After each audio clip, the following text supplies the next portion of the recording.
A'udzu billahi minasyaitonir rajim. Bismillahirrahmanirrahim.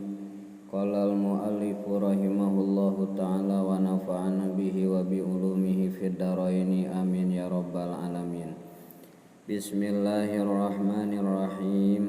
Faslun utawi iki iku pasal ing dalem mertelaaken syurutul jum'ati utawi pira-pira syaratne Jum'ah. Iku sitatun nanem antakuna sawijian ta'ono opo kulluha tegese sakabehe Jum'ah iku pi waktu duhri ing dalam waktu duhur. Bismillahirrahmanirrahim. Salajengna dina ieu pasal ajengan musannif bade mertelakeun syarat-syaratna Jum'ah. Saur di dieu syarat Jum'ah teh aya genep. Kahijina antakuna kulluha fi waqti duhri. Salat Jum'ah kedah buktos dina waktu duhur. Ari hukumna salat Jum'ah eta hukumna fardu ain kasakur muslim anu geus cumpon syarat-syaratna. Ieu anu janten dasar dauhan Allah, dina Al-Qur'an, ya ayyuhalladzina amanu idza nudiya lis-salati min yaumil jumu'ati fas'au ila dzikrillahi wa dharul bai' dzalikum khairul lakum in kuntum ta'lamun. Anu pihartosanana he jalma-jalma anu mukmin di mana-mana diundang pikeun salat dina poe Jumat mangka kudu indit maraneh buru-buru kana zikrullah, maksudna salat atawa khutbah jeung tinggalkeun jual beli. Tah eta teh leuwih hade pikeun maraneh lamun maraneh nyararaha. Surah Al-Jum'ah ayat 5. Ai kecap pas'au ila dzikrillah, pas'au ieu segatna segat amar. Nya eta zahirna eta teh wajib. Nu kadua hadis Nabi anu diriwayatkeun ti Hafsah. Dauhan Kangjeng Nabi, rawahul Jum'ah wajibun ala kulli muhtalimin. Indit kana Jum'ah eta wajib ka setiap jalma anu geus balig. Ieu riwayat Imam An-Nasa'i kalawan isnad shahih. Salat Jum'ah 2 rakaat jeung lain salat zuhur dikosor sanajan waktuna dina waktu zuhur. Jadi salat Jum'ah 2 rakaat tapi lain salat duhur anu dikosor sanajan waktuna dina waktu duhur. Saur Sayyidina Umar ibn al-Khattab, salatul adha rakaatani wa salatul fitri rakaatani wa salatul safari rakaatani wa salatul jum'ati rakaatani tamamun ghairu qasrin ala lisani nabiikum sallallahu alaihi wasallam. Hartosna salat Idul Adha 2 rakaat, salat Idul Fitri 2 rakaat, salat safar eta 2 rakaat, salat Jum'ah 2 rakaat sampurna hanteu dikosor natepan lisan Nabi aranjeun sallallahu alaihi wasallam. Ieu riwayat Imam Ahmad, Imam An-Nasa'i, Imam Ibnu Majah sareng Imam Baihaqi kalawan sanad atau isnad hasan. Syarat-syaratna Jum'ah nyaeta sitatun aya genep. Nu kahiji nyaeta ayakuna kulluha fi waqti duhri, kedah buktos sakabehna salat Jum'ah dina waktu duhur. Hiji kudu dina waktu duhur syaratna teh salat Jum'ah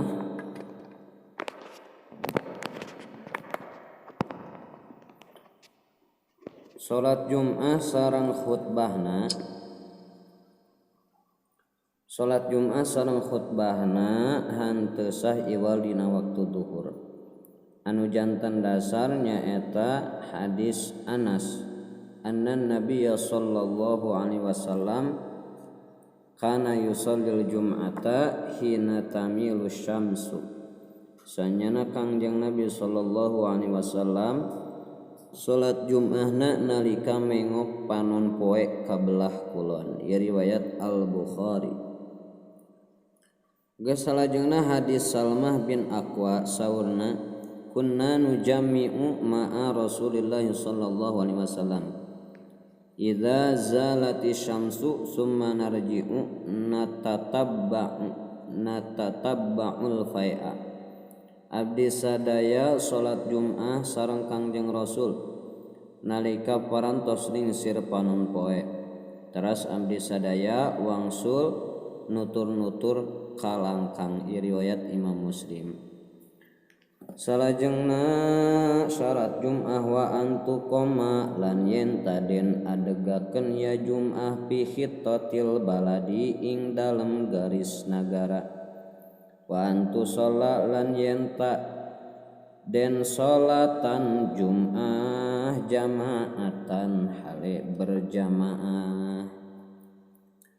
Nu kadua syarat Jum'ah teh salat Jum'ah kudu diadegeunana di lingkungan Darul Iqamah, tempat pamukiman anu tetep pikeun ahli Jum'ah. Nah di kota gede atawa kota leutik atawa di pakampungan. Anu jadi syarat aya adegan anu kumpul antara imah jeung imah ulah leuwih ti 300 siku nya.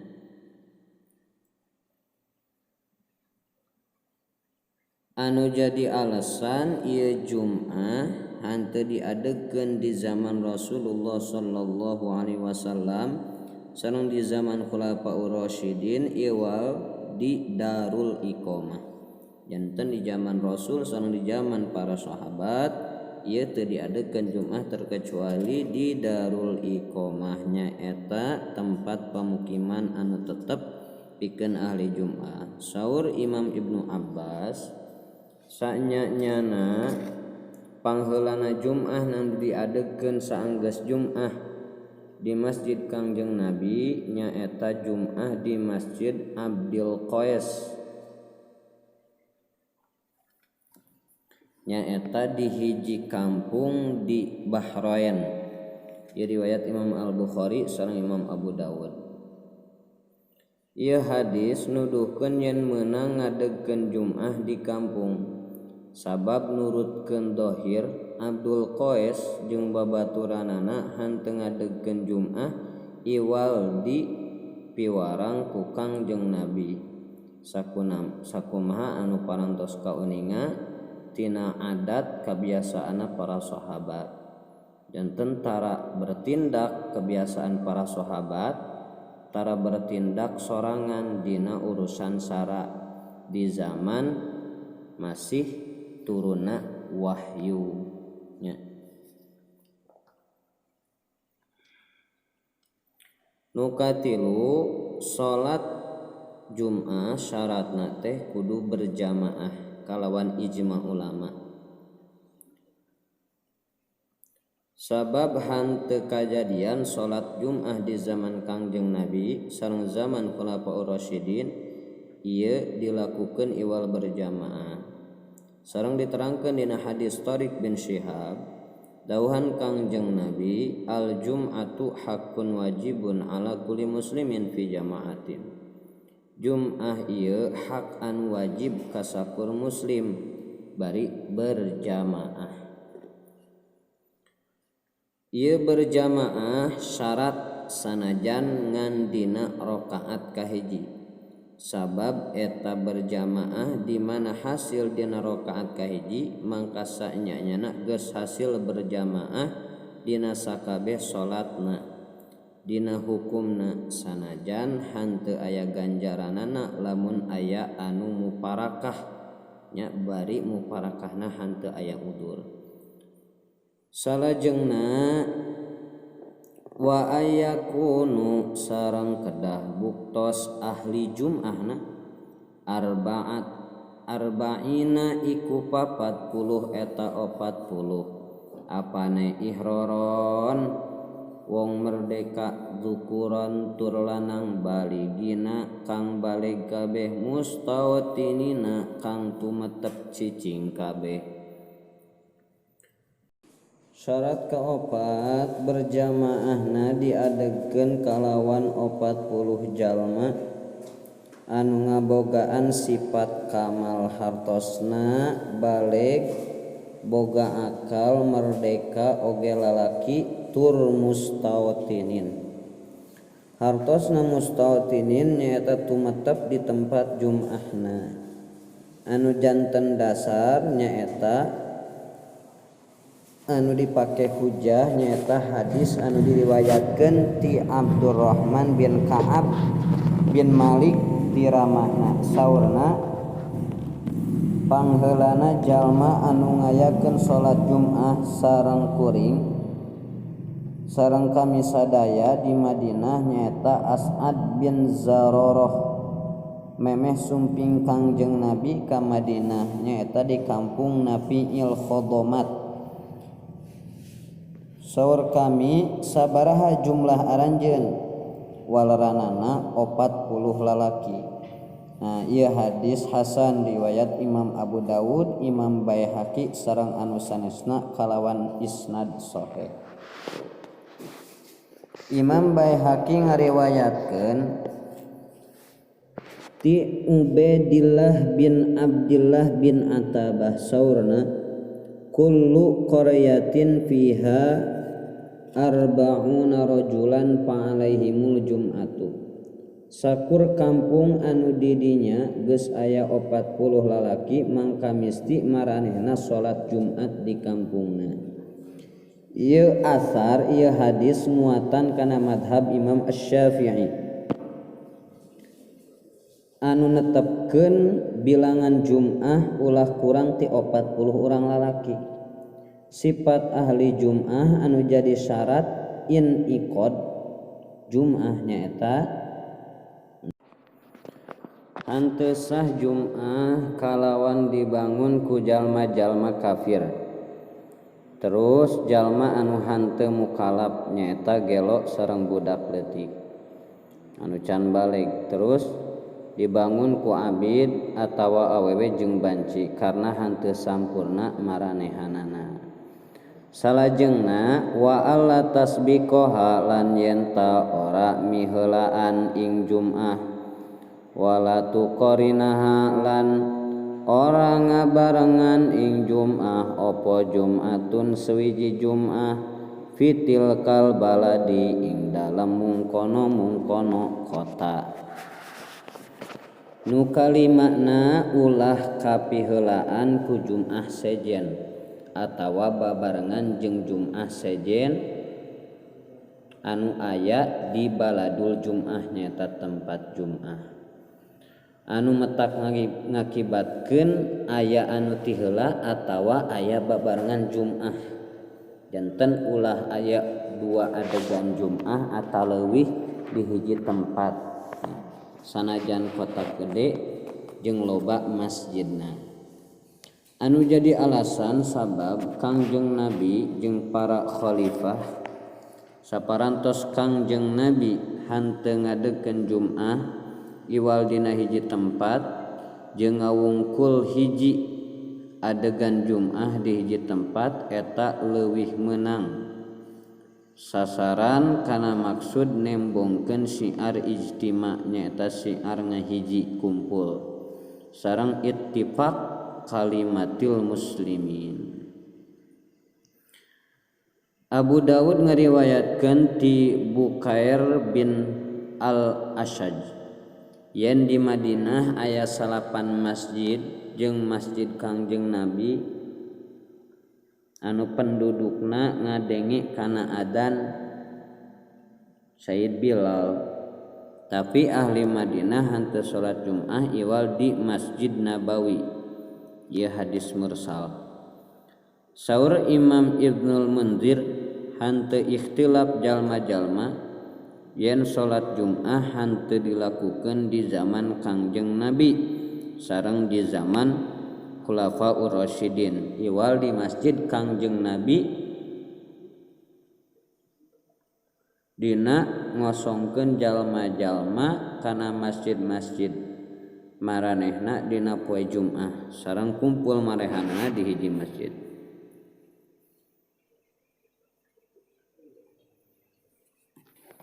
Ieu katerangan anu jelas yen salat Jumat beda jeung salat anu sajena.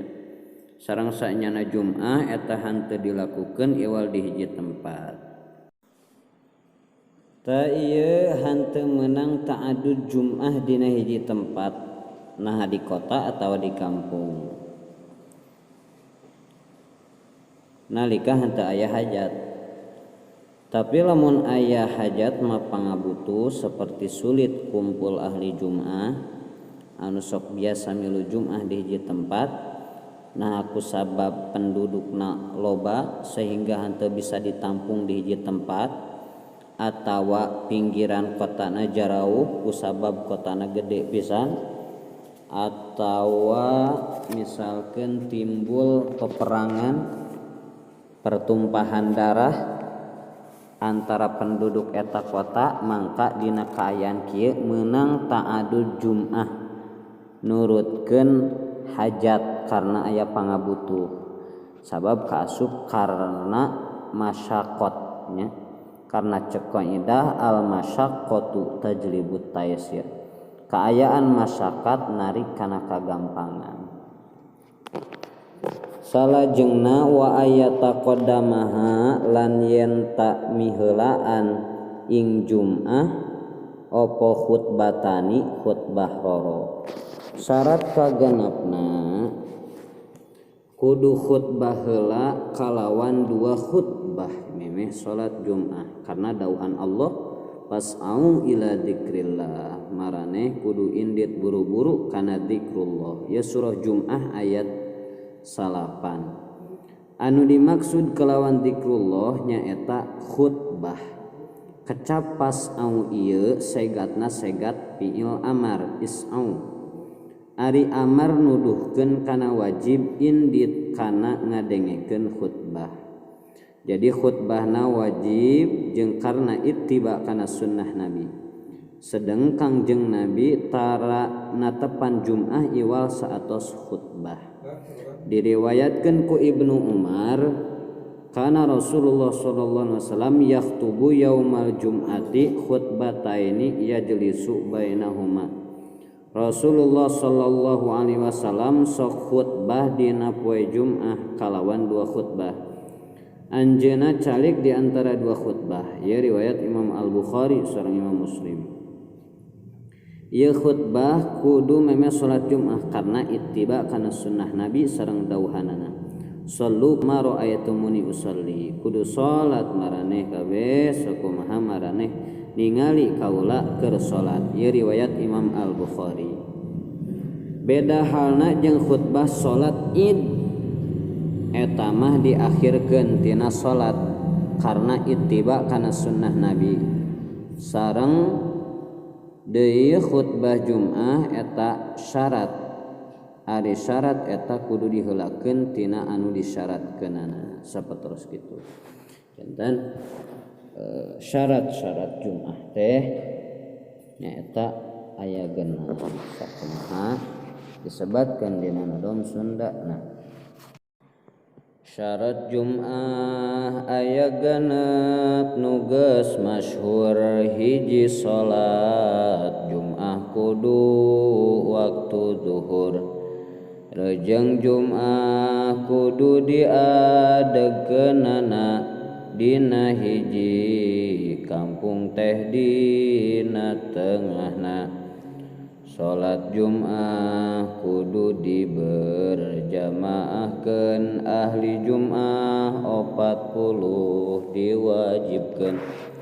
Tur merdeka lalaki baleg syaratna bari rumah tumatap dina tempatna. Lamun dina hiji kampung aya 2 ulah ngabarengan jeung ulah ti heula. Dina salat Jumat kudu laksanakeun khutbah dua eta kudu diheula